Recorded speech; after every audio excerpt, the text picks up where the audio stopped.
नमस्कार, EDUSAT lecture में आप सबका स्वागत है। मित्रों, जैसा कि आप जानते हैं हम लोग चर्चा कर रहे हैं राजनीतिक चिंतक के ऊपर। पिछले 3 लेक्चर में हम लोगों ने महान यूरोपियन चिंतक हॉब्स, लॉक और रूसो, उनके जीवन, उनके विचार, उनके योगदान पर चर्चा किया। साथ ही ये देखा कि क्या कमियां थी, किस प्रकार एक दार्शनिक जो बताए ह्यूमन के स्वभाव के बारे में या राज के संप्रभुता के बारे में, साथ ही जो सोशल कॉन्ट्रैक्ट थ्योरी था उस पर क्या क्या जो नई बातें कही गई उस पर चर्चा की। उस दौरान आपके प्रश्न भी आए।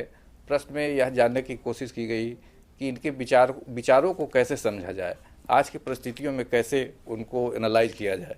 तो इसलिए दूसरे दर्शन के बारे में जानने के पहले हमारी कोशिश होगी कि किसी भी विचारक के विचार को किस तरह से एनालाइज किया जाए, how to approach the modern political Indian thinking, उस पर हमारी चर्चा होगी और एक कंपैरिजन होगा इंडियन और यूरोपियन थिंकिंग के बारे में। इस पर चर्चा के लिए हैं स्टूडियो में डॉक्टर एम एन ठाकुर। आप जवाहरलाल नेहरू विश्वविद्यालय में राजनीतिक शास्त्र के एसोसिएट प्रोफेसर हैं, साथ ही खुद राजनीतिक चिंतक हैं।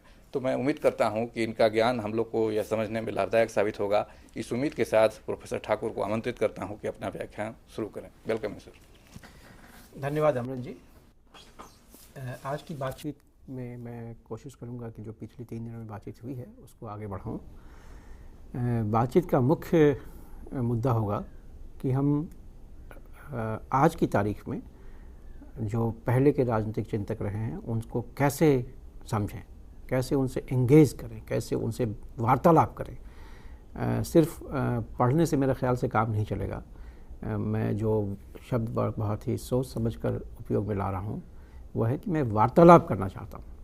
नए हर जनरेशन को, हर पीढ़ी को पुरानी पीढ़ी के साथ वार्तालाप में इन्वॉल्व होना पड़ेगा।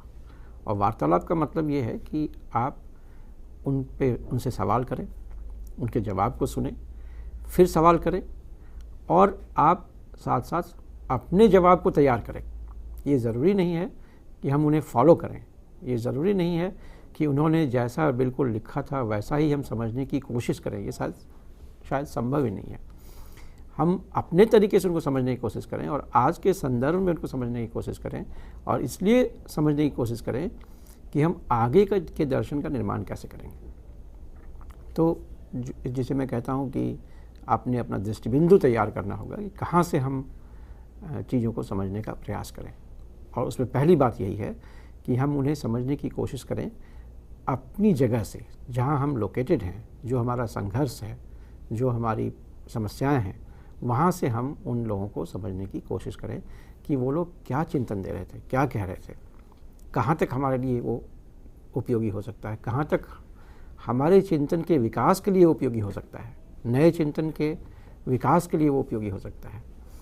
इस प्रक्रिया में एक दूसरी बात जो सबसे महत्वपूर्ण है वो है कि आज की तारीख में जब हम उसे समझने की कोशिश करें तो हमारा सामाजिक स्थान कहाँ है, समाज के किस पहलू से के दृष्टिकोण से उसे हम समझने की कोशिश करेंगे। मेरा मानना यह है कि जिस संकट के दौर से आज पूरी दुनिया गुजर रही है, जिसमें आधुनिक चिंतन, जिसके आधार पे संस्थाओं का निर्माण किया गया था, जिसके आधार पे तमाम व्यवस्था बनाई गई थी, वो दर्शन ही बहुत ही बड़े संकट में है। और व्यवस्था तो संकट में है ही है। इस व्यवस्था के पीछे जो पूंजीवाद, राष्ट्रवाद और राज्य, बाज़ार, इनके जो संबंध बने थे, जिसने एक तरह के मोरालिटी को प्रोड्यूस किया था, जिसने एक तरह के इंस्टीट्यूशनल फ्रेमवर्क को प्रोड्यूस किया था, संस्थाओं का फ्रेमवर्क बनाया था, उन सब की समस्याएं अब नज़र आने लगी हैं। क्योंकि इस पूरे मॉडल में एक बड़ी बात थी, वो थी डिस्ट्रस्ट की, अविश्वास का। इस मॉडल के मूल में अविश्वास है। इस मॉडल के मूल में जो पिछले डिस्कशन में आपने सुना होगा कि हॉब्स, लॉक, रूसो की बात थी, उसमें ये समझ थी कि आदमी जो है वो अपनी शक्ति का मालिक है, जिस तरह की भी क्षमताएं उसके पास हैं वो उसका मालिक है, और ये उसका मौलिक अधिकार है कि उन क्षमताओं का उपयोग अपने स्वार्थ की सिद्धि के लिए करे। और इस आधार पर यदि किसी समाज का निर्माण हो रहा है कि हम सब लोग यदि अपने अपने स्वार्थ की सिद्धि करें तो समाज बहुत बेहतर हो जाएगा, तो मुझे लगता है कि इस पर सवाल उठाने की ज़रूरत है और इसे समझने की ज़रूरत है। क्योंकि जिस मुकाम पे हम पहुँचे हैं इस पूरे फिलॉसफी को लेकर, वो मकाम बहुत ही हमारे लिए ख़तरनाक हो गया है। आप देख रहे हैं कि दुनिया भर में ऐसे बड़े सारे अस्त्र शस्त्र बन गए हैं जिससे बड़ी संख्या में लोगों को मारा जा सके। जो नफ़रत दुनिया भर में फैली है, जो हिंसा दुनिया भर में फैल रही है, यदि इसे हम लोगों ने रोकने की कोशिश नहीं की तो बहुत जल्द ही ये एक विनाशकारी रूप लेगा। और यदि रोकने की कोशिश करें तो कैसे करें? क्योंकि यदि समाज में नाबराबरी है, यदि समाज में ह्यूमिलिएशन है, यदि समाज में अविश्वास है, तो फिर इस संघर्ष को हम कैसे रोकें? इस शक्ति की इस लड़ाई को हम कैसे रोकें? ये सवाल हमारे सामने बहुत बड़ा है, और इसलिए हमें अपने दृष्टिकोण को बिल्कुल साफ कर लेना पड़ेगा कि हम कहाँ से इन दार्शनिक चीज़ों को समझने की कोशिश कर रहे हैं। और मेरा ख्याल है उसमें दो बड़े महत्वपूर्ण आयाम हैं। एक तो ये है कि हम हर व्यक्ति के पूर्ण मुक्ति की बात सोचें, जैसे लिबरेशन कहते हैं, liberation of every human being की बात करें। जैसे मार्क्स कहता है, freedom of all is a guarantee of freedom of each, and freedom of each is a guarantee of freedom of all. यानी एक व्यक्ति की मुक्ति, एक व्यक्ति की स्वतंत्रता इस बात की गारंटी हो कि हर व्यक्ति स्वतंत्र है, और हर व्यक्ति की स्वतंत्रता इस बात की गारंटी दे कि एक व्यक्ति भी स्वतंत्र है। यानी हर किसी को, समाज में जितने भी लोग रह रहे हैं, हर किसी को पूरी क्षमता के साथ अपने गुणों का विकास करने का उपागम हो, करने का तरीका मालूम हो, करने की व्यवस्था हो, तो यही हमारा बेहतर समाज होगा। और इसी दृष्टिकोण से हमें समझने की कोशिश करनी चाहिए कि जो दुनिया भर के दर्शन हैं उनका क्या योगदान हो सकता है इसमें। इसलिए मैं कहता हूँ कि जो दर्शन है वो है क्या एक्चुअली। दर्शन एक तरह से लोगों की चेतना है, समाज के बारे में, व्यक्ति और समाज के संबंधों के बारे में, व्यक्ति के अपने जीवन के बारे में, समाज और प्रकृति के संबंधों के बारे में, व्यक्ति और प्रकृति के संबंधों के बारे में, इन तमाम संबंधों के बारे में जो चेतना विकसित हुई है उस चेतना का संकलन है। और इसीलिए मनुष्य जहाँ भी रहता है, जिस कोने में भी है दुनिया के, वहाँ कोई न कोई दर्शन बना है।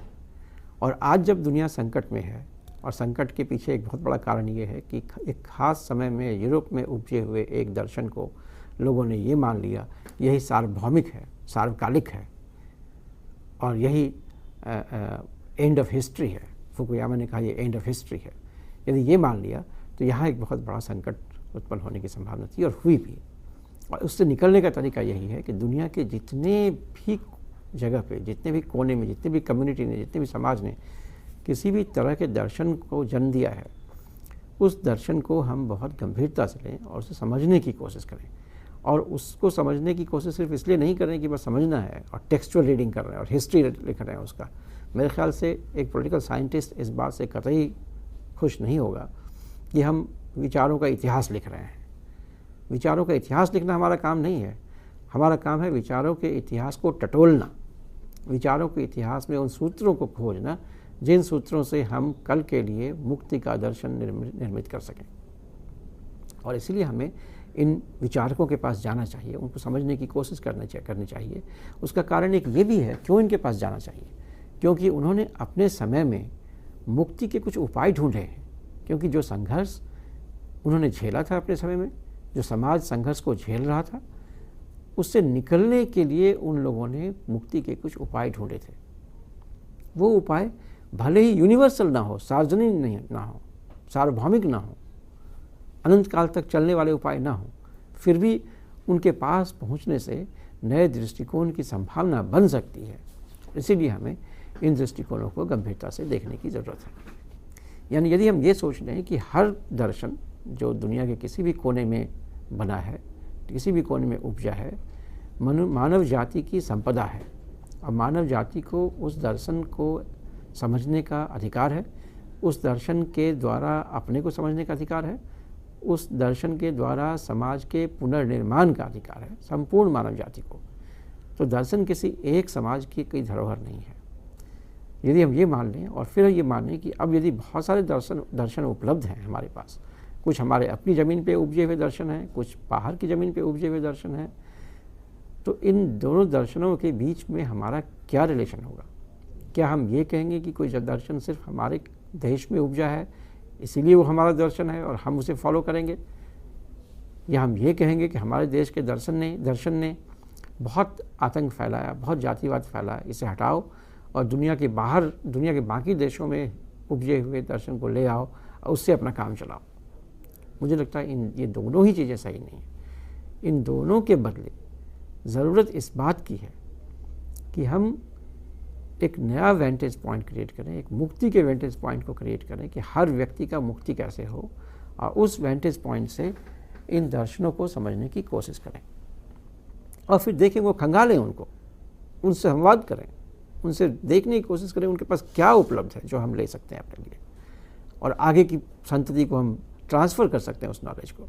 ऐसा क्या उनके पास है जिसके हमें मिल जाने से हमारा मुक्ति संघर्ष आगे बढ़ सकता है?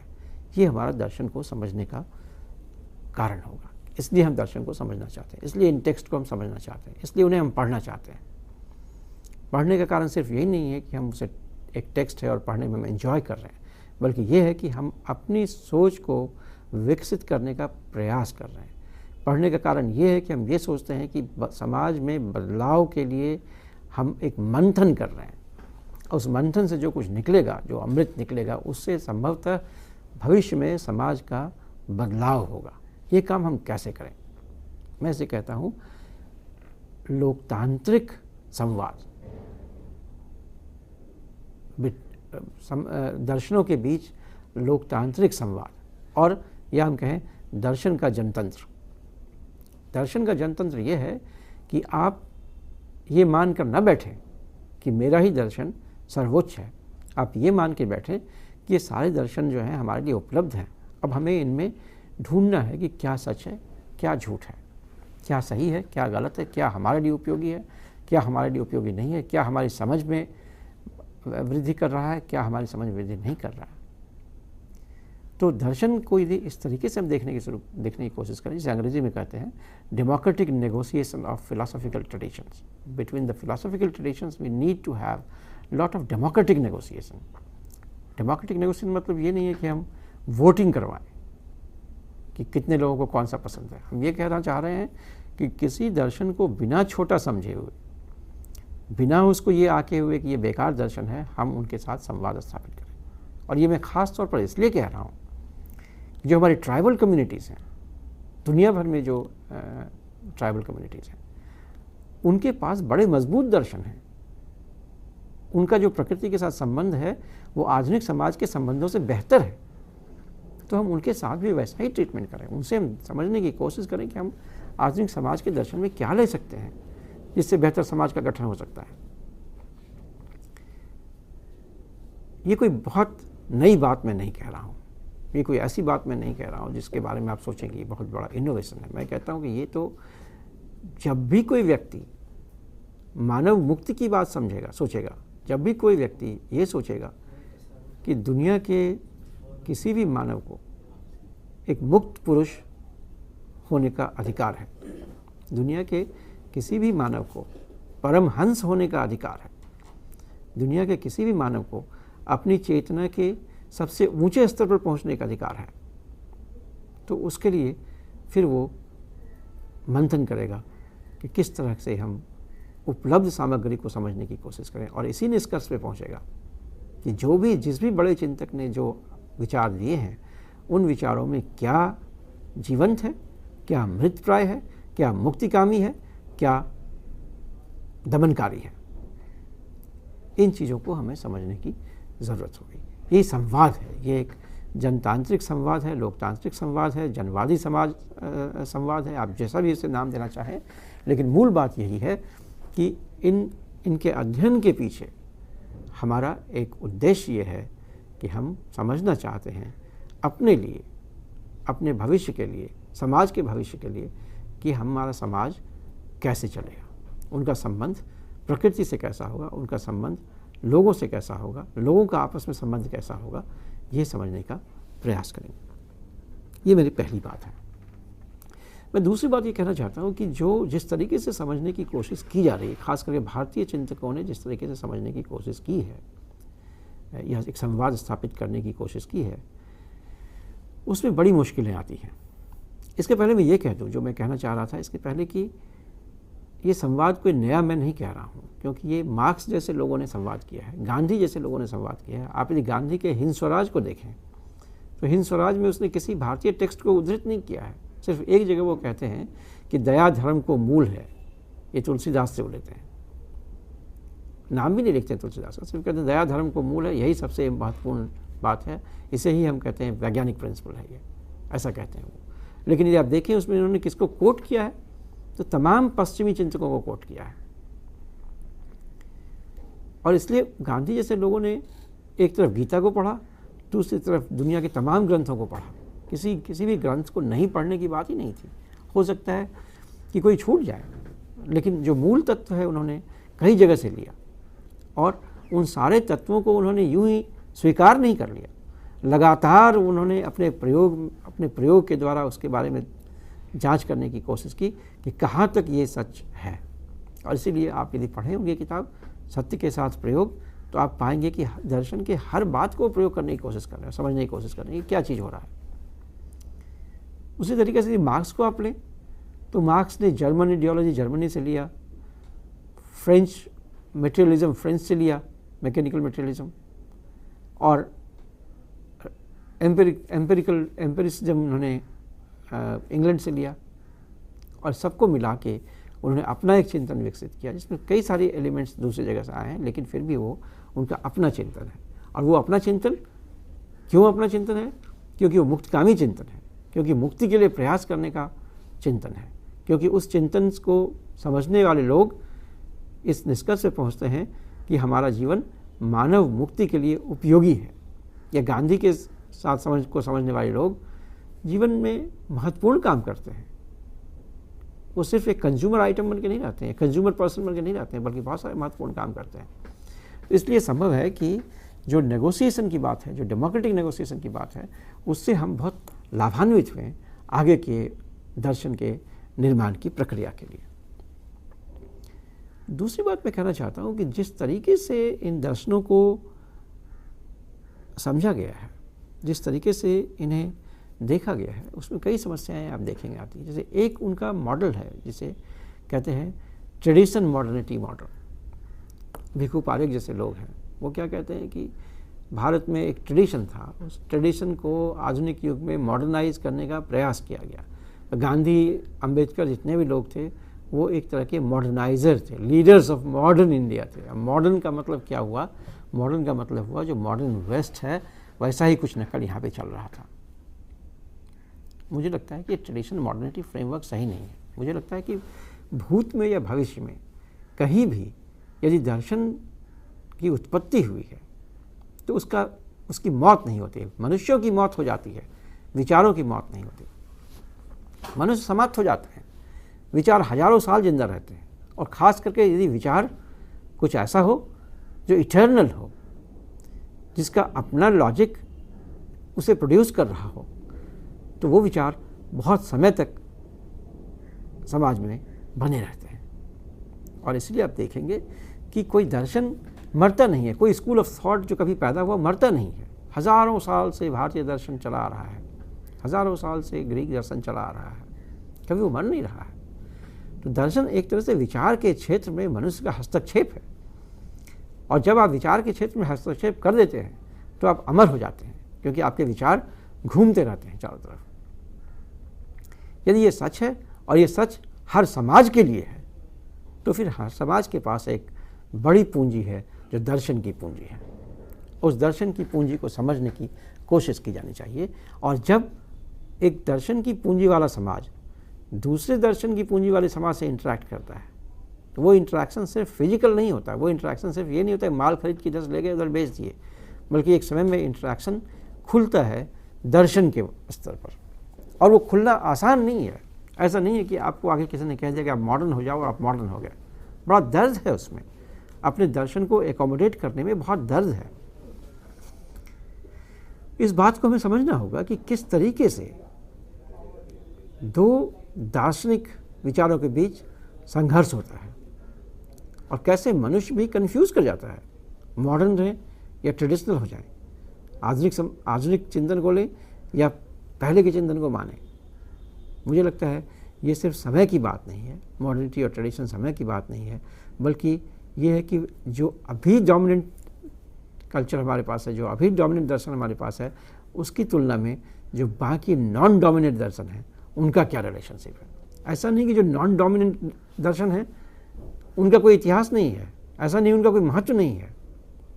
मुझे लगता है कि ये काल की प्रक्रिया में कुछ दर्शन डोमिनेंट हो गए, कुछ दर्शन सबऑर्डिनेट हो गए। लेकिन एक राजनीतिक चिंतन को, एक चिंतक को हमेशा ही इन दर्शनों को बराबर का महत्व देना चाहिए और समझने का प्रयास करना चाहिए कि उनके अंदर ऐसी कौन सी संपदा छुपी है जिसे हम ले सकते हैं, जिसे हम दूसरी संपदा से जोड़ के अपनी संपदा को बढ़ाने का प्रयास कर सकते हैं।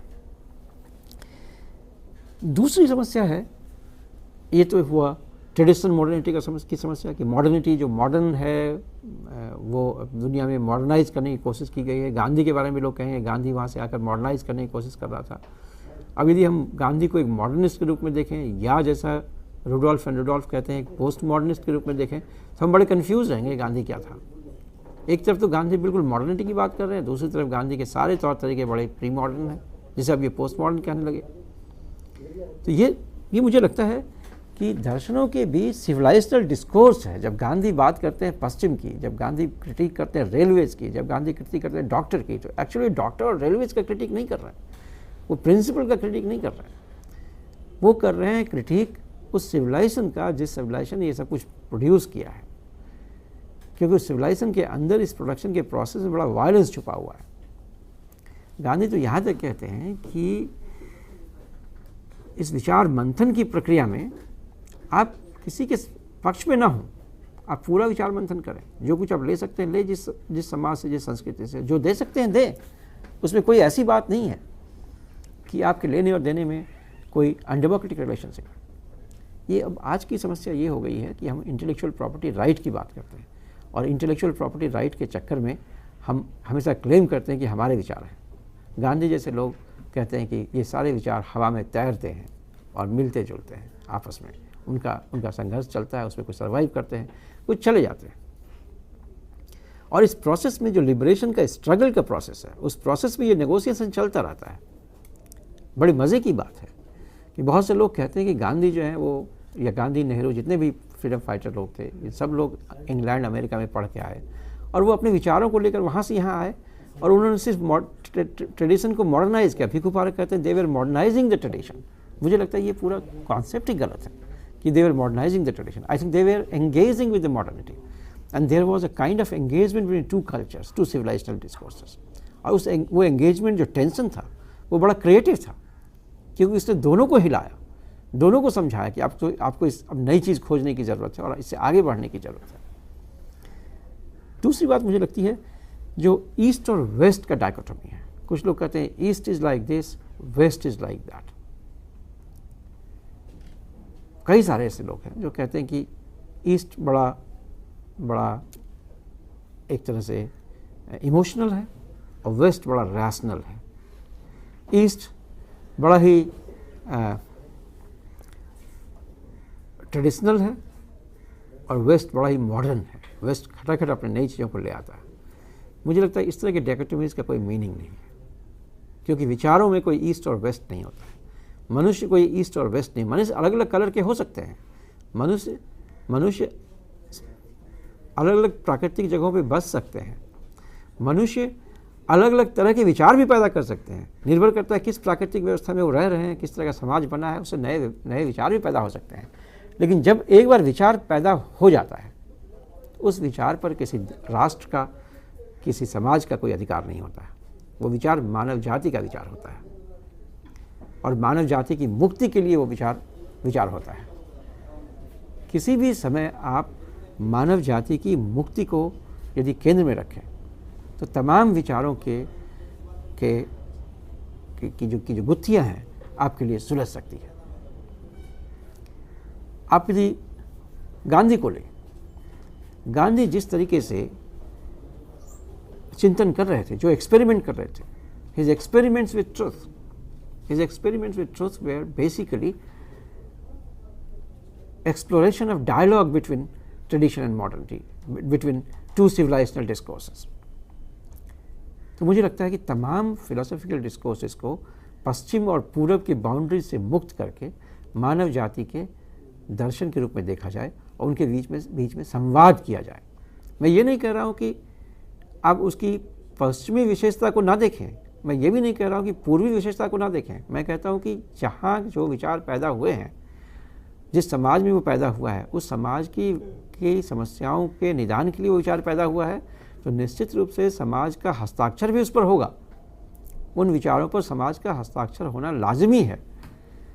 लेकिन मैं ये भी कहता हूँ कि उन विचारों में एक यूनिवर्सल का एलिमेंट है, चाहे वो कहीं का विचार हो। एक सार्वजनीन महत्व की बात भी होती है। केवल यूरोप के विचारों के साथ ऐसी बात नहीं है। दुनिया के किसी कोने में जो विचार मंथन हुआ है, जो विचार प्रोड्यूस हुआ है, उस विचार में कुछ सार्वजनीन बातें हैं, कुछ तात्कालिक बातें हैं, कुछ तात्कालिक जोग्राफिकल बातें हैं, कुछ तात्कालिक सामाजिक बातें हैं। इनको समझने की हमें ज़रूरत है और इसलिए मॉडर्निटी ट्रेडिशन के डिस्कोर्स से बाहर निकलकर, जिसे मैं कहता हूँ, लिबरेशन डिस्कोर्स में आने की ज़रूरत है। जब हम पश्चिमी चिंतन को देखें, हॉब्स, लॉक, रूसो को देखें, तो मुझे पूछें कि भाई उस ज़माने में ये तो एक लिबरेशन डिस्कोर्स था। जिस ज़माने में हॉब्स ने कहा कि state is a product of social contract, ये क्रांतिकारी बात थी, क्योंकि उस समय में लोग कह रहे थे state is a March of God on earth. भगवान का भेजा हुआ राजा भगवान का दूत है, और अचानक से आप कह रहे हैं नहीं, हम सब लोगों ने मिलकर राज्य बनाया, तो उसमें एक क्रांतिकारी थी बात। लेकिन आज के ज़माने में कोई खास क्रांतिकारी बात नहीं है। आज के ज़माने में जो हॉब्स का स्टेट था, यदि वो आ जाए तो हम परेशान हो जाएंगे, क्योंकि वो पूरा पावरफुल है, पूरी शक्ति उसके पास है, वो कुछ भी कर सकता है। सारा कानून उसकी ज़ुबान में है, जो कुछ वो बोलेगा वही कानून है, जो हॉब्स का सोवरेन है या जो लॉक का सोवरेन है। उसमें आप देखेंगे कि उसको कहता है कि कॉन्ट्रैक्ट है लोगों के बीच में, और इस कॉन्ट्रैक्ट से हमने समाज बनाया, इस कॉन्ट्रैक्ट से हमने सरकार बनाई, और फिर वो राइट्स की बात करते हैं, प्रॉपर्टी राइट्स की बात करते हैं, तमाम तरह के राइट्स की बात करते हैं। तो ये उस ज़माने में एक क्रांतिकारी कदम थे। एक कह रहा है कि राज्य का निर्माण हुआ है इसलिए कि हमने सोचा है, एक कह रहा है कि केवल राज्य नहीं, राज्य के अंदर एक गवर्नेंस का सिस्टम हमने बनाया है, और चूंकि हमने उसको सोचा है तो हम उसके लिए रिस्पॉन्सिबल हैं। लेकिन आज यदि लौट के देखेंगे आप, तो बिल्कुल ही ये बात क्रांतिकारी नहीं है। C.B. मैकफर्सन, जिसने हॉब्स लॉक पे लिखा है, वो कहते हैं कि यदि इन लोगों को समझना हो तो आपको ये समझना होगा कि उनके युग की मान्यताएं क्या हैं, और उन मान्यताओं को समझ के फिर इन्हें पढ़ने की ज़रूरत पड़ेगी। और कहते हैं सबसे महत्वपूर्ण मान्यता उनके युग की ये है कि आदमी जो है वो पॉजिटिव इंडिविजुअल है, यानी जो उसकी शक्ति है वो उसकी अपनी शक्ति है, और उसे वो बेच सकता है, उसे वो अर्थोपार्जन कर सकता है। अब आप देखिए, गांधी से जब इनका एंगेजमेंट होता है, गांधी जब लोगों को यह मोबिलाइज करने की कोशिश करते हैं, तो कहते हैं कि यदि हम इस बात को मानेंगे कि मनुष्य अपनी शक्ति का ओनर है, मालिक है, और उसे बेच सकता है, वो अपने फ़ायदे के लिए कुछ भी कर सकता है, तो हम कभी भी मुक्त नहीं हो पाएंगे। उन्होंने कहा मनुष्य तो कर्जदार है, हम तो सिर्फ कर्ज लेते हैं। पितृ ऋण है, मातृ ऋण है, शिक्षक ऋण है, समाज का ऋण है, और बाकी जीवन में एक आधे समय हम कर्ज लेते हैं और बाकी जीवन में हम कर्ज चुकाते हैं। और इसीलिए हमारा जीवन हमारे लिए नहीं है, हमारा जीवन तो हमारे समाज के लिए। ये दर्शन के बीच का संघर्ष है, दो दर्शनों के बीच का संघर्ष है। और ऐसा नहीं है कि जो दर्शन पश्चिम में था वो सिर्फ पश्चिम में था, उसके अंश पूरब में भी पाए जाते थे। जो दर्शन पूरब में पैदा हुआ उसके भी अंश पश्चिम में पाए गए, और बहुत समय तक ये डायलॉग इनके बीच में चलता रहा। और हमें उसी डायलॉग को रिक्लेम करना है, और मानव मुक्ति के लिए इस डायलॉग को कैसे चलाएं, इसे हमें देखने की ज़रूरत है। मैं एक और उदाहरण लेना चाहता हूँ। आप मनुष्य के बारे में जो समझ है उसको देखने की कोशिश करें। अभी मैंने बताया कि हॉब्स, लॉक, रूसो जैसे लोग मनुष्य के बारे में कई बातें कहते हैं। कोई कहता है मनुष्य स्वार्थी है, कोई कहता है मनुष्य बहुत अच्छा आदमी है, अच्छा जंतु है, दूसरों के लिए करना चाहता है, लेकिन परिस्थितियाँ ऐसी बन जाती हैं कि वो कर नहीं पाता है, फिर वो अपने सेल्फिशनेस में पड़ जाता है, फिर अपने स्वार्थ में पड़ जाता है। कुछ लोग कहते हैं मनुष्य मूलतः भोजन भट्ट है, भोजन की तलाश करता रहता है। कुछ लोग कहते हैं मनुष्य मूलतः कामी है, वो सेक्स के चक्कर में लगा रहता है। तो तमाम तरह के मनुष्य के विचारों के बारे में लोग सोचते हैं, और मनुष्य का स्वभाव क्या है इसके बारे में पश्चिम ने बहुत तरह से थियराइज करने की कोशिश की है, और हर एक छोटी सी बात को लेकर वो फिर बड़ा थियरी क्रिएट कर लेते हैं। लेकिन दूसरी सभ्यता कहती है कि मनुष्य एक पूर्ण जंतु है, उसके अंदर काम भी है, क्रोध भी है, मोह भी है, उसके अंदर दूसरों के लिए करने की इच्छा भी है, उसके अंदर समाज के लिए कुछ करने की इच्छा भी है। तमाम चीज़ें उसके अंदर एक साथ हैं, और सब निर्भर करता है कि वो किस टाइम और स्पेस में है, किस देश काल में वो है, उसकी कौन सी प्रवृत्ति उसके अंदर प्रबुद्ध हो रही है। यही निश्चित करता है कि मनुष्य का स्वभाव क्या होगा। और यदि हम ये मान लें कि मनुष्य का स्वभाव गतिशील है, वो कोई स्थिर नहीं है, वो बार बार बदलता है, टाइम और स्पेस के साथ मनुष्य का स्वभाव भी बदल जाता है, तो आप देखेंगे कि पश्चिमी ज्ञान जो कुछ भी हमें विश्लेषित करके बता रहा है वो बेकार हो जा रहा है, क्योंकि वो मान के चलता है कि मनुष्य का स्वभाव स्थिर है, एक ही है। यहाँ तो हर मनुष्य का स्वभाव अलग अलग है। आप प्लेटो के पास भी जाएंगे तो प्लेटो कहेगा कि 3 तरह का मनुष्य होता है। एक जो करेजियस होता है, साहसी होता है, एक जो कंज्यूमर होता है, एपिटाइट है, उसको वो मज़े लेना चाहता है, एक जो इन दोनों से ऊपर उठ के दुनिया से बाहर के बारे में सोचता है, यूनिवर्स के बारे में सोचता है, मनुष्य के लार्जर इंटरेस्ट के बारे में सोचता है, दार्शनिक मनुष्य होता है। और उनकी समस्या ये कि प्लेटो उसको फिक्स कर देते हैं कि ये बस 3 तरह के लोग हो गए, और आप किस तरह के लोग हैं एक बार आपको समझ लिया गया तो बाकी पूरी व्यवस्था इस बात पर टिकेगी कि आप फिक्स हो गए हैं, कि आपके बारे में मान लिया गया कि आप एक साहसी व्यक्ति हैं, और आप अब आर्मी में जा सकते हैं, और आपके लिए सारी व्यवस्था उस तरीके से सब कुछ डिज़ाइन करेगी। अब परेशानी ये है कि मनुष्य का स्वभाव बदल जाता है। जो मनुष्य बचपन में बड़ा करेजियस है, बड़ा साहसी है, युवावस्था में आके कुछ और हो जाता है, किसी और उम्र में जाके बौद्धिक हो जाता है। तो मनुष्य के इस गतिशील स्वभाव को समझने की ज़रूरत है। इसलिए अब जो पश्चिम और पूरब के संवाद की बात चल रही है, अब जो अलग अलग दर्शनों के संवाद की बात चल रही है, उसमें समझने की कोशिश की जा रही है कि आखिर मनुष्य को अलग अलग दर्शनों ने कैसे समझा है, और जैसे मनुष्य को समझा गया है उसके हिसाब से अलग अलग दर्शनों ने किस तरीके से समाज का निर्माण किया है। और यदि नवीन समाज के निर्माण की बात हम सोचते हैं तो नवीन समाज के निर्माण करने के लिए हमें इस तरह के दर्शनों की ज़रूरत पड़ेगी जो मनुष्य के इस गतिशीलता को समझ सके, जो ये समझ सके कि मनुष्य जो है वो आने वाले समय में और ज़्यादा कॉम्प्लेक्स क्रीचर होगा, कि जिस तरीके से टेक्नोलॉजी हमने डेवलप की है, जिस तरह से चीज़ें हमने डेवलप की हैं, उसके चलते मनुष्य की जो क्षमताएं हैं वो बहुत बढ़ गई हैं, और बढ़ती क्षमता के चलते उनके स्वभाव में बहुत परिवर्तन आ गया है।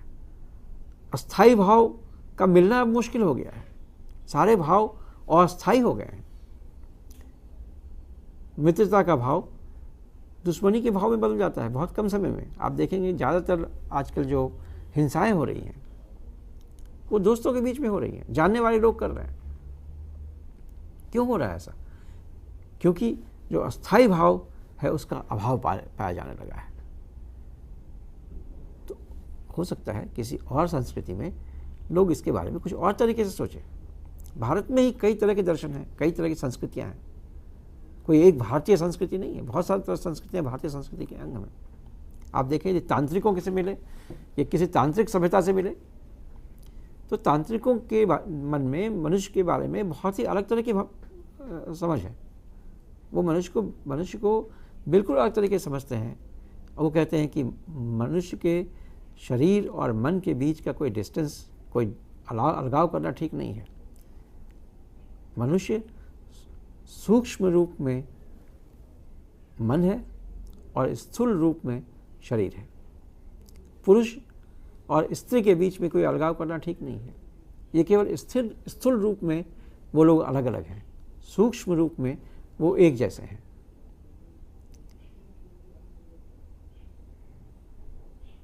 उनका ये भी मानना है कि बहुत से गोचर और अगोचर प्राणी हैं। जो गोचर प्राणी हैं जिनको आप देख सकते हैं उनके साथ तो आप हैंडल कर सकते हैं, जो अगोचर प्राणी हैं उनके साथ आप क्या करेंगे, इसके लिए मानसिक शक्ति को बढ़ाने की ज़रूरत है। तो ऐसे कई सारी संस्कृतियां हैं, कई सारे विचार हैं, कई तरह के लोग हैं दुनिया भर में। और जिस तरह से टेक्नोलॉजी का विकास हुआ है, जिस तरीके से टेक्नोलॉजी चारों तरफ विकसित हो रहा है, उसने ये संभव कर दिया है कि दुनिया के अनेक संस्कृतियों के बारे में हम जानें और फिर ये डायलॉग में एंगेज करें, ये डेमोक्रेटिक डायलॉग में एंगेज करें कि कैसे हम इन दर्शनों के माध्यम को समझकर नए दर्शन का निर्माण करें। ये नवीन ज्ञान सृजन ही सबसे की वर्ड है कि कैसे हम नए दर्शन का निर्माण करें जिसके द्वारा मनुष्य को एक मुक्त प्राणी के रूप में स्थापित कर सकें, जिसमें मनुष्य अपना संपूर्ण विकास करने में सक्षम हो। जो उसकी पूरी क्षमता है, उस पूरी क्षमता को रियलाइज करने के लिए एक संस्था की ज़रूरत है, एक व्यवस्था की ज़रूरत है।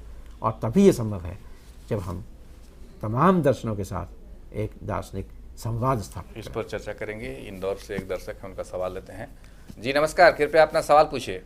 नमस्कार सर। जी सवाल पूछिए।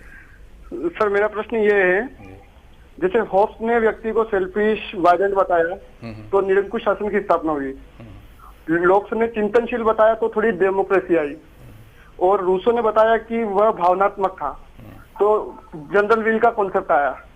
अगर सर मैं ये कहूँ कि व्यक्ति आशावादी है, ऑप्टिमिस्ट है, तो ऐसी स्थिति में हम एक अच्छे समाज के लिए क्या परिकल्पना कर सकते हैं? ये जो परिकल्पना है, अब आप ये सोचिए कि मनुष्य जो है वो आशावादी भी है और निराशावादी भी है। ये कहना आज, वही मैं बार बार ये कह रहा हूँ कि आज चिंतन की समस्या ये है कि हम मनुष्य के अनेक रूपों को एक साथ देख रहे हैं। एक ही मनुष्य जिसे हम देखते हैं कि बड़ा बदमाश है, कहीं बहुत अच्छा भी है, और वो समय और काल के हिसाब से बदलता रहता है। तो अब सिर्फ आप ये मान के चलें कि मनुष्य बड़ा आशावादी है, उससे कैसा समाज बनेगा, तो आपको कुछ मिलने का नहीं है। अब आप ये सोचें कि मनुष्य जी के अंदर विवेक भी है, गुस्सा भी है, स्वार्थ भी है, जन कल्याण की भावना भी है, आशा भी है, निराशा भी है। ऐसे मनुष्य से को यदि समझेंगे तो कैसा समाज बनेगा, तो कैसी व्यवस्था बनेगी, ये समझने की जरूरत है।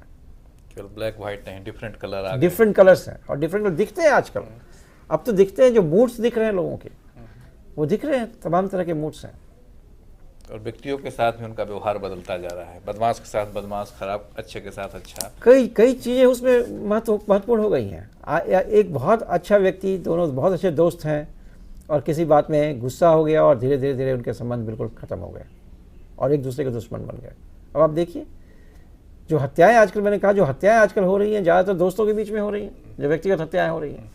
तो ये क्या हो रहा है? तो ये बदलते हुए मनुष्य के स्वभाव को भी समझना ज़रूरी है। पश्चिमी ज्ञान परंपरा के साथ एक ये समस्या रही कि पश्चिमी ज्ञान परंपरा इस केओस को समझने में संभव नहीं है, इस अराजकता को समझने में संभव नहीं है। वो हमेशा हर चीज़ को फिक्स करके समझना चाहता है। जो भारतीय दर्शन परंपरा आप देखेंगे, उसमें इन तमाम व्यवस्था को अलग अलग तरीके से समझने की कोशिश की गई है, और इसीलिए शायद हमें अनेक समाज से के व्यवस्थाओं को समझकर नए समाज के निर्माण की बात सोचनी होगी।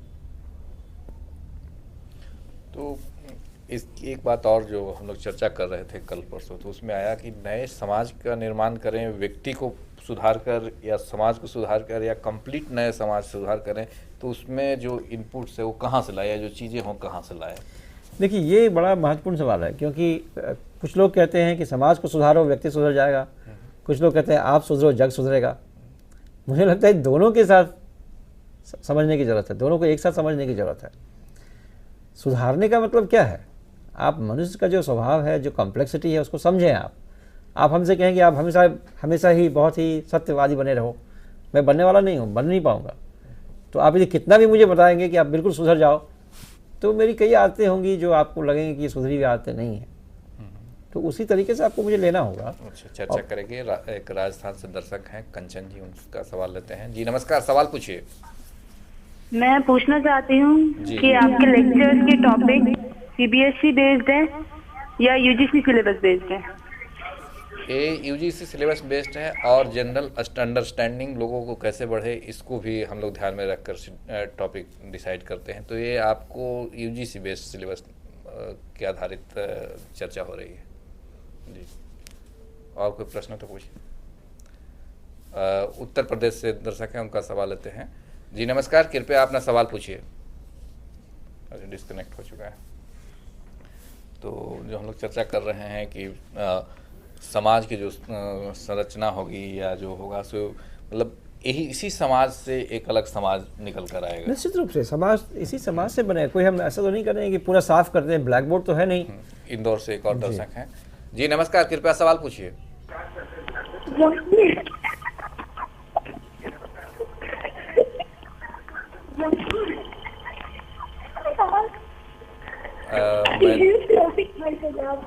हेलो। हाँ जी जी, सवाल पूछिए। जल्दी कनेक्ट कराइए जी। कनेक्ट कराइए वो। कनेक्ट नहीं हो पा रहा है। कनेक्ट नहीं हो पा रहा। ओके।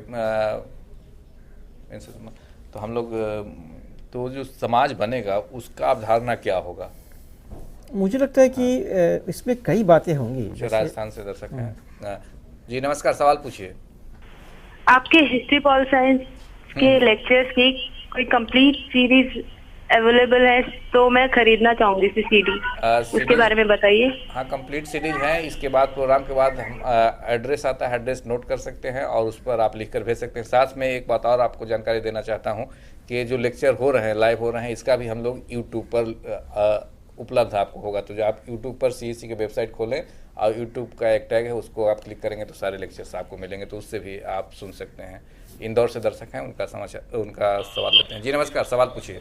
नमस्कार जी सर, मैं जानना चाहता हूँ कि जो हिस्सों की बुक है कन्फेशन, तो सर उसके कन्फेशन के जो मुख्य पहलू है उनके ऊपर प्रकाश डालिए सर।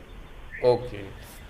कल चर्चा के दौरान बात आई थी कि रूसो ने 4 बुक लिखे, उसमें कन्फेशन उनका लास्ट बुक था। तो वो इनको कैसे मिल पाएगा और उस कहाँ से ले सकते हैं, जो भारत में किस तरह से उपलब्ध है? मेरे ख्याल से किताबें अब ऑनलाइन उपलब्ध हैं।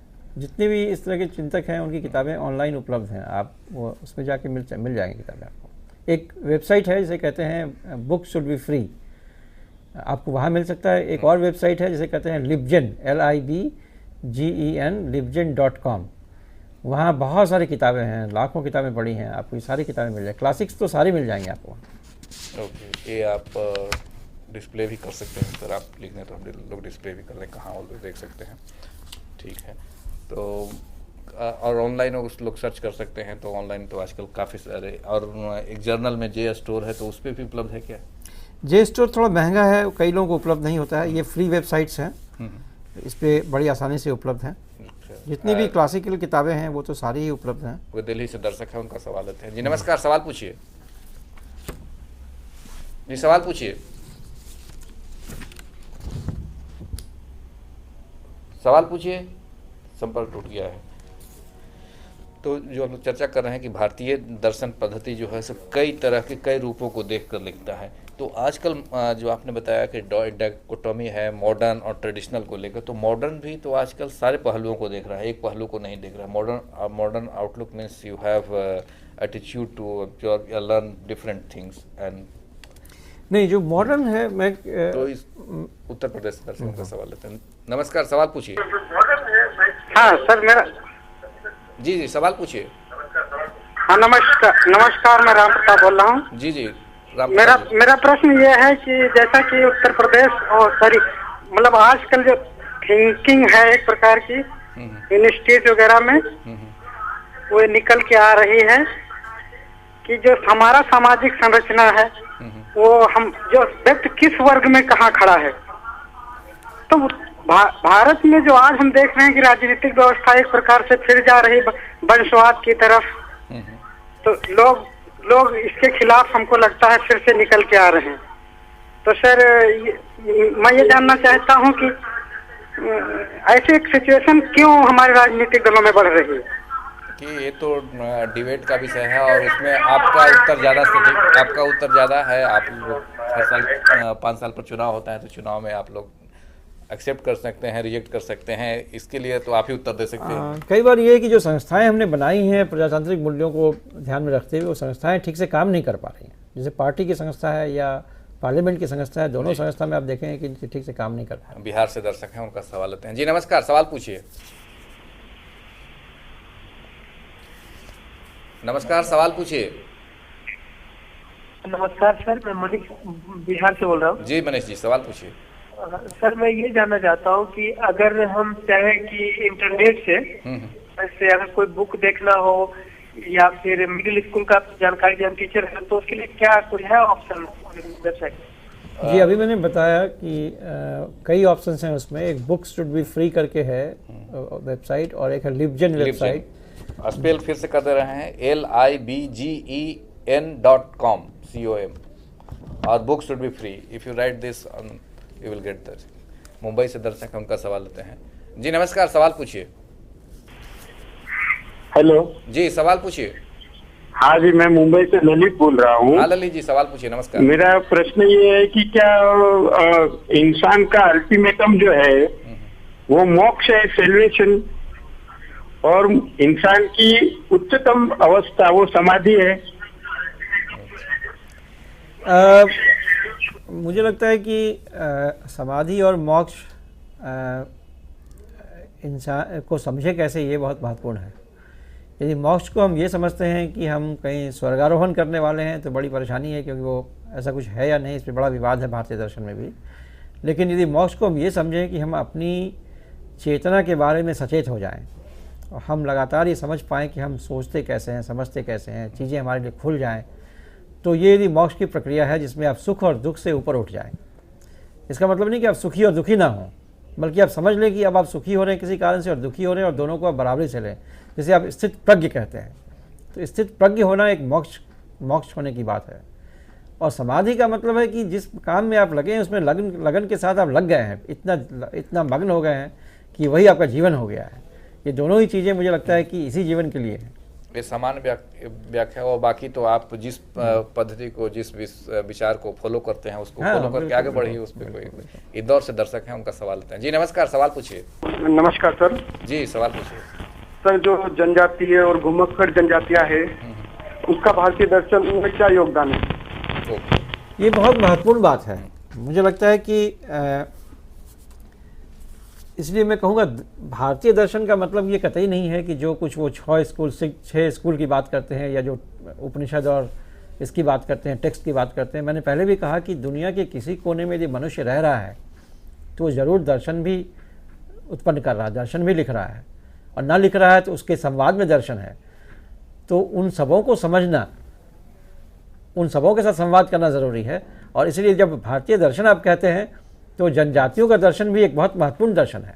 और मैंने पहले भी कहा कि कई बार वो हमसे ज़्यादा महत्वपूर्ण है। जो जिसे आप भारतीय दर्शन जो आम शब्दों में कहते हैं, उससे कहीं ज़्यादा महत्वपूर्ण है। उनका जो प्रकृति के साथ संबंध है वो ज़्यादा कॉर्डियल है, उनका जो आपस में संबंध है वो ज़्यादा कॉर्डियल है। तो वो एक दर्शन है जिसे हमें समझने की ज़रूरत है कि हम कैसे बिना प्रकृति को समाप्त किए हुए हजारों साल से प्रकृति के साथ मिलकर रह रहे हैं। ये एक दर्शन है, और हो सकता है रिटन फॉर्म में ना हो सकता है वो जीवन ही उनका दर्शन हो। जी, एक इंदौर से और दर्शक हैं, उनका सवाल लेते हैं। नमस्कार, सवाल पूछिए। जी सवाल पूछिए। हाँ जी, वो मैं फेल हो जाता हूँ। जी किस चीज़ में फेल हो जाते हैं आप? तो उसके लिए पढ़ाई करिए, और बाकी जो फेल होना बड़ी अच्छी चीज़ है। फेल होने का मतलब है कि आप जो है वो कुछ और खूब पढ़ते। कट गया। हाँ कट गया इनका। ये तो स्वाभाविक सी बात है, खूब पढ़ते हैं उसके बाद भी सफलता नहीं मिल पा रही है, तो निश्चित तौर पे उनके परेशानी को समझ सकते हैं।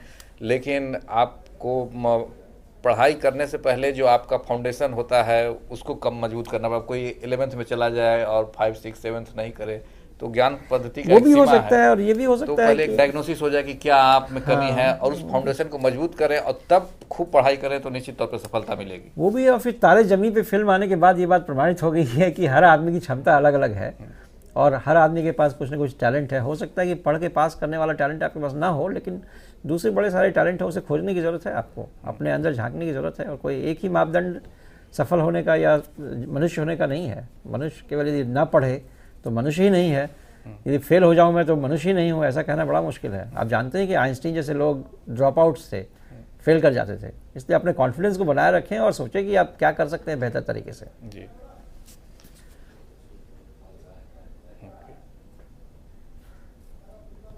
तो वो जो आजकल चल रहा है जिस तरह से उनका, हाँ, जो आप कह रहे थे कि आधुनिक जीवन में कई आयामों को देखने की कोशिश की जा रही है, लेकिन एक महत्वपूर्ण बात है जो जिसे आधुनिकता की समस्या के रूप में आप देख सकते हैं, वो है कि जो मूल मंत्र है आधुनिकता का, उसे हम कहते हैं कार्टेशियन डुअलिज्म। देकार्त नामक जो चिंतक थे, उन्होंने कहा कि मनुष्य का शरीर और मन, ये दो अलग अलग चीज़ें हैं उसकी। और ये दोनों के अलग अलग कर देने के बाद क्या हुआ कि हम शरीर के बारे में तो बहुत जानकारी प्राप्त कर गए, लेकिन मन के बारे में ज़्यादा जानकारी प्राप्त हमारी नहीं हो पाई। और पूरी सभ्यता ही शायद उसी पे बनी हुई है जो आधुनिक सभ्यता है। चिंतक डेकार्त का कहना, डेकार्त का नाम पे डेकार्ट डुअलिज्म, इससे कहते हैं कार्टेशियन डुअलिज्म कहते हैं। कार्टेशियन डुअलिज्म कहते हैं। और कार्टेशियन डुअलिज्म उसका मूल मंत्र है उस पूरे समाज का। नतीजा क्या हुआ कि जितनी संस्थाएं उन्होंने बनाई हैं, उन संस्थाओं में मनुष्य की भावनाओं का कोई कद्र नहीं है, भाव को नहीं देखते हैं वो। जैसे लॉ में आप देखें तो लॉ में कहेंगे कि बिल्कुल आप अक्षर से देखिए क्या हो रहा है, हमारा इंटेंशन क्या था, इसको कैसे समझेंगे। और ये बड़ी परेशानी उनके साथ है, समझता इस व्यवस्था को चलाना है उनके लिए बड़ी परेशानी हो गई है। और अब तो इनका कॉन्ट्रडिक्शन बड़ा निकल के सामने आ रहा है। अब ये चैलेंज मनुष्य के लिए है कि मनुष्य किस तरीके से ऐसी संस्थाओं का निर्माण करे जिसमें मनुष्यता की सारे पहलुओं को कंसिडर किया जा सके। ये मेजर चैलेंज आज की तारीख में है। लेकिन एक बात जो अभी आपने कही कि वेस्टर्न फिलोसफर, वेस्टर्न थिंकिंग तो क्वांटिफाई करके चीज़ों को देखता है, लेकिन इंडियन ट्रेडिशन में या इंडियन फिलॉसफी में इस व्यापक को समझने की कोशिश की गई है। इस पर चर्चा करेंगे। उसके पहले जम्मू कश्मीर से दर्शक हैं, उनका सवाल लेते हैं। जी नमस्कार, सवाल पूछिए। Sir I am just political sir Sir, but sir, will you explain the Bentham's concept of the utility? General concept of Bentham's concept. हाँ, बिल्कुल बेंथम के कॉन्सेप्ट को अच्छी तरह से आप समझने की कोशिश करें, क्योंकि जो मैंने गांधी के बारे में कहा, उनके सामने बेंथम भी एक बड़ा चैलेंज था गांधी के लिए। क्योंकि बेंथम क्या कह रहा था कि हर मनुष्य में सुख प्राप्त करने की इच्छा होती है और दुख को न प्राप्त करें इसकी इच्छा होती है। तो हर मनुष्य अपने सुख के लिए काम करेगा, लेकिन समाज का निर्माण कैसे होगा, क्योंकि समाज में तो फिर बड़ा संघर्ष हो जाएगा। तो उन्होंने कहा कि आप फिर एक कैलकुलेट कीजिए कि ज़्यादा सुख उत्पन्न करने के लिए कुछ दुख तो होना पड़ेगा। तो किन चीज़ों से ज़्यादा सुख उत्पन्न हो पाएगा। जैसे मान लीजिए कोई क्रिमिनल है, वो किसी को मारता है और समाज ने उसे पकड़ के जेल में डाल दिया, तो बेंथम कहेगा कि समाज ने उसे तो दुख दिया, लेकिन उसके दुख के कारण बहुत ज़्यादा लोग सुखी हो गए, तो टोटल सुख जो है वो बढ़ गया। इसे हेडोनिस्टिक कैलकुलस कहते हैं। ये एक तरह से जोड़ घटाव का कार्यक्रम है।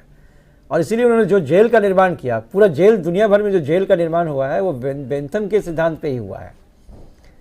जब गांधी ने इसको समझा, उन्होंने कहा कि अरे ये तो बड़ा खतरनाक सिद्धांत है कि हम केवल सुख के लिए काम कर रहे हैं, हम तो मनुष्य के कल्याण के लिए काम कर रहे हैं।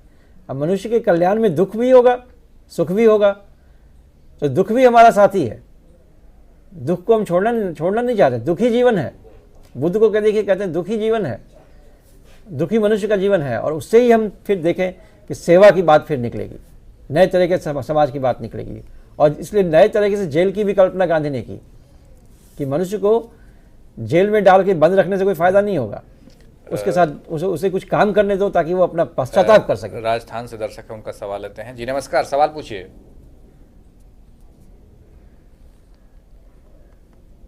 जी सवाल पूछिए सर।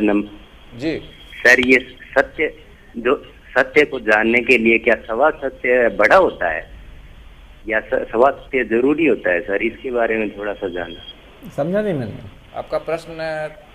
मान लो किसी सत्य की खोज में निकले हैं, तो उसके लिए स्वयं के शरीर का सवा सत्य होना जरूरी है क्या? नहीं तो कैसे करेंगे? सत्य की खोज में कहीं निकलने की जरूरत नहीं है, शरीर ही सत्य है। और इसी को आप समझने की कोशिश करें। और जैसे ही आपका शरीर जो है वो अस्वस्थ होता है तो आपका पूरा ध्यान उस पर जाएगा, फिर आपको लगेगा यही सत्य है। जैसे एक बार किसी ने भगवान की उपासना की, भगवान आए और ये बहुत कुछ सोच के रखा था मांगेंगे, लेकिन तब तक उसके दांत में बहुत भयानक दर्द हो गया, तो उसने सब कुछ भूल के उसने मांगा कि मेरा दांत का दर्द ठीक कर दो। तो उस वक्त तो सत्य वही हो गया उसके लिए। इसलिए बड़ा ज़रूरी है कि किसी तरह की खोज के लिए आप शरीर को भी स्वस्थ रखें। जो क्या है, भारतीय दर्शन के खास पहलू जो आप बता रहे थे कि जिसमें सभी चीज़ों को देखने की कोशिश की गई है और एक नई दिशा और नई जो उत्तर देने की कोशिश की, वो क्या है? मैं ये देखने की कोशिश कर रहा हूँ, मैं समझने की कोशिश कर रहा हूँ कि जो मनुष्य की समझ है भारतीय दर्शन में वो क्या है। और उसमें मुझे लगता है कि वो काफ़ी शक्तिशाली समझ है। और जिस तरीके की संस्थाओं का निर्माण, राजनीतिक संस्थाओं का निर्माण भारतीय समाज में हुआ करता होगा, उसके पीछे ये कारण रहा होगा कि मनुष्य के बारे में जो इसकी समझ है वो ज़्यादा कॉम्प्लिकेटेड समझ है। इसमें इसने उनके तमाम गुण और दोष, विकार और गुण सबको एक साथ जोड़ने की कोशिश की है। ओके, इस पर बात करेंगे। आसाम से दर्शक हैं, उनका सवाल होता है। जी नमस्कार, सवाल पूछिए।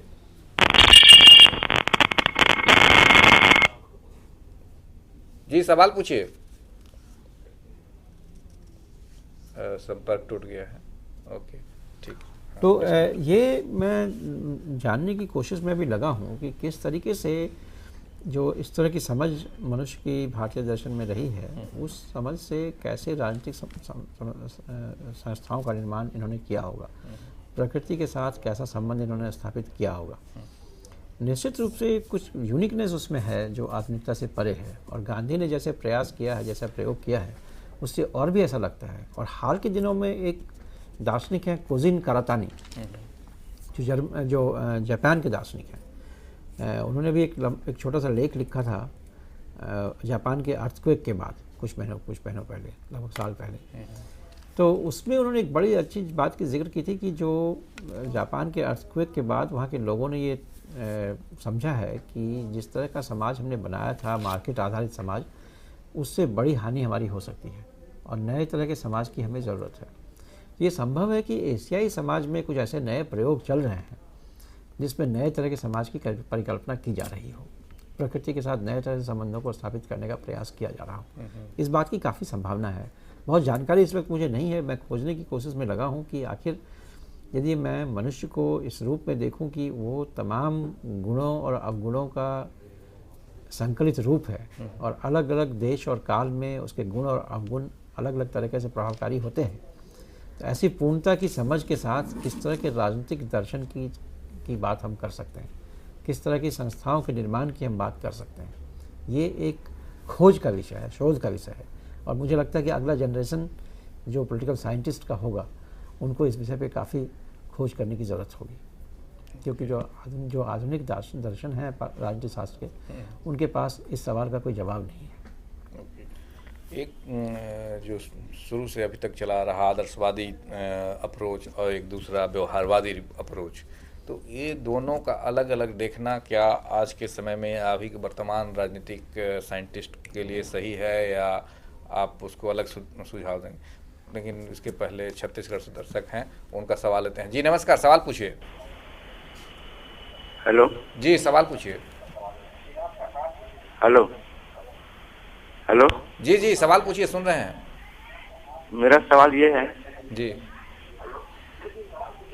हाँ, ये धर्म क्या है? धर्म क्या है?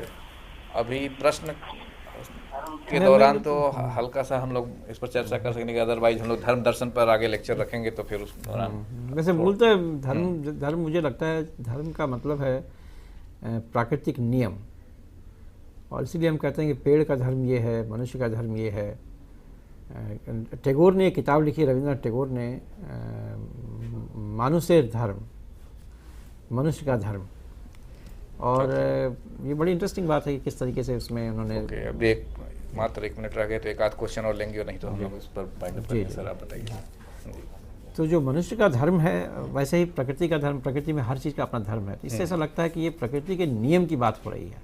धर्म का मतलब प्रकृति के नियम है और उन प्रकृति के नियमों पर आधारित सामाजिक नियमों का निर्माण है। और जैसे जैसे प्रकृति के नियमों के बारे में हमारी समझ बदलेगी, सामाजिक नियम को भी बदलना चाहिए। और धर्म इसलिए कहते हैं धारयति धर्म, जो धारण करने योग्य है वही धर्म है, धारण करने योग्य वही है जो प्राकृतिक है, जो नेचुरल है। मतलब इसके दूसरे रूप में इस तरह से समझ सकते हैं, प्रकृति से सामंजस्य स्थापित करना, उसमें व्यक्ति के जो नियम है उसको संस्कृति और धर्म, जो जिस नाम से भी आप दें वो बिल्कुल संस्कृति नहीं धर्म हम कहना चाहेंगे। संस्कृति तो धर्म पर आधारित उस तरह के सामाजिक संबंधों का निर्माण है जिसे हम जिसका हम उपयोग करते हैं, जो एक तरह से रस है। हाँ। संस्कृति एक तरह का रस है जिसमें हम जीते हैं। ठीक है, तो मित्रों इन्हीं शब्दों के साथ आज के व्याख्यान को यहीं विराम देते हैं। कल और एक पॉलिटिकल थॉट के ऊपर हम लोग चर्चा करेंगे, और तब तक के लिए आप देखते रहिए व्यास चैनल। आप सबको धन्यवाद। आपकी ओर से डॉक्टर एम ठाकुर को भी बहुत बहुत धन्यवाद। Thank you.